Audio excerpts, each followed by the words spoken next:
আগামীকাল সোহরাওয়ার্দী উদ্যানে হেফাজতে ইসলামের ডাকে যে সমাবেশ হচ্ছে, আপামর তৌহিদি জনতার খেদমতে আমার আরজ, আমরা এই সম্মেলনে দলে দলে যোগ দিয়ে হেফাজতে ইসলামের ডাকে যে সম্মেলন হচ্ছে, এই সম্মেলনে যোগদান করে এই সম্মেলনকে সফল করার সবার খেদমতে আমার বিনীত আরজ এবং সম্মেলনের সিদ্ধান্তের সাথে আমরা সবাই একত্রতা ঘোষণা করি। নারী বিষয়ক সংস্কার কমিশনের পক্ষ থেকে প্রতিবেদন বর্তমান সরকারের প্রধান উপদেষ্টা বরাবর দেওয়া হয়েছে। তো সেখানে ইসলাম বিরোধী অনেক বিষয় নিয়ে আসছে। তা আসলে বৈষম্য দূর করার নামে ইসলাম বিরোধী যে সমস্ত বিষয় এটার ভিতরে নিয়ে এসেছে, এইগুলি বিশ্বাস করা এবং এইগুলি বাস্তবায়ন করা এটা ঈমান বিধ্বংসী একটা বিষয়। ইউরিদুনা লিইউতফিউ নূরাল্লাহি বিআফওয়াহিহিম আল্লাহু মুতিম্মু নূরিহি ওয়ালাউ কারিহাল কাফিরুন। সাদাকাল্লাহুল আলিয়্যুল আযীম।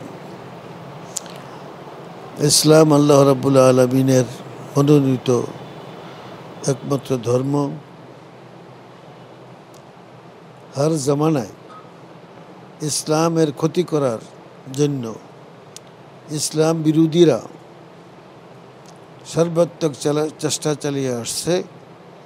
আজকেও এই সময়েও নারী সংস্কার কমিশনের পক্ষ থেকে কতিপয় দাবি দেওয়া বর্তমান সরকারের প্রধান উপদেষ্টার কাছে পেশ করা হয়েছে।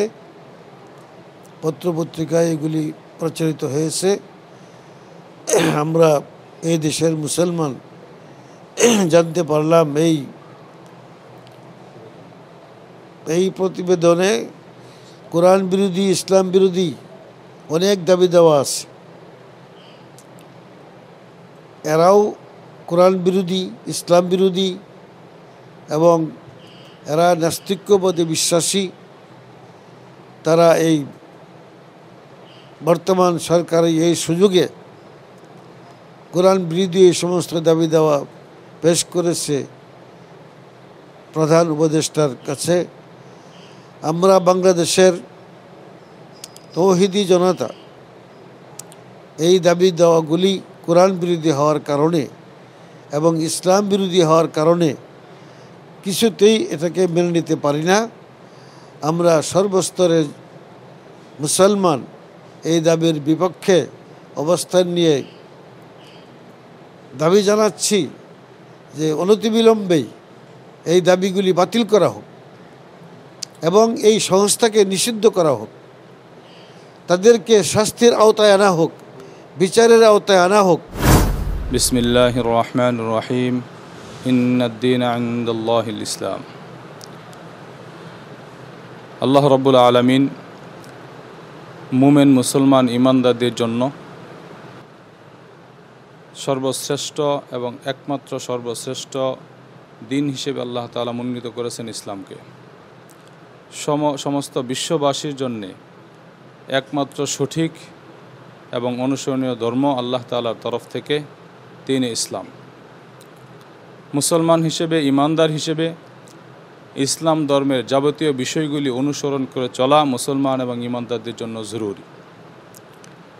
পাশাপাশি ইসলামের বিপক্ষে, দ্বীনের বিপক্ষে যদি কোনো আওয়াজ ওঠে, কেউ যদি এই বিষয়ে কোনো কথা বলে, ইসলাম বিরোধী কোনো মতবাদকে সামনে নিয়ে আসে, তৌহিদি জনতা, মুসলমান এবং ঈমানদার সর্বস্তরের মুসলমানদের জন্য জরুরি এটার প্রতিবাদ জানানো এবং বাতিলের বিষয়ে যথাযথ ব্যবস্থা গ্রহণ করা। তো আমরা অনেকেই জানতে পেরেছি নারী বিষয়ক সংস্কার কমিশনের পক্ষ থেকে প্রতিবেদন বর্তমান সরকারের প্রধান উপদেষ্টা বরাবর দেওয়া হয়েছে। তো সেখানে ইসলাম বিরোধী অনেক বিষয় নিয়ে আসছে। তা আসলে বৈষম্য দূর করার নামে ইসলাম বিরোধী যে সমস্ত বিষয় এটার ভিতরে নিয়ে এসেছে, এইগুলি বিশ্বাস করা এবং এইগুলি বাস্তবায়ন করা এটা ঈমান বিধ্বংসী একটা বিষয়। তেজন্য আমরা তৌহিদি জনতা, উলামায়ে কেরাম, হেফাজতে ইসলাম বাংলাদেশ সহ সমস্ত মুসলমান আমরা এটার প্রতিবাদ জানাই এবং এই কমিশনের প্রতিবেদন বাতিলের দাবি জানাই। পাশাপাশি এটার দাবির পক্ষে এবং এটা বাতিলের দাবিতে আগামীকালকে যে প্রোগ্রাম হেফাজতে ইসলামের পক্ষ থেকে আহ্বান করা হয়েছে, এটাকে বাস্তবায়নের জন্য সর্বস্তরের মুসলমান ভাইদের প্রতি উদাত্ত আহ্বান জানাই। এবং যতক্ষণ পর্যন্ত এটা বাতিল না হবে ততক্ষণ পর্যন্ত ইনশাআল্লাহ আমরা আন্দোলন চালিয়ে যাব। আল্লাহ তাআলা আমাদের সকলকে তৌফিক দান করুন।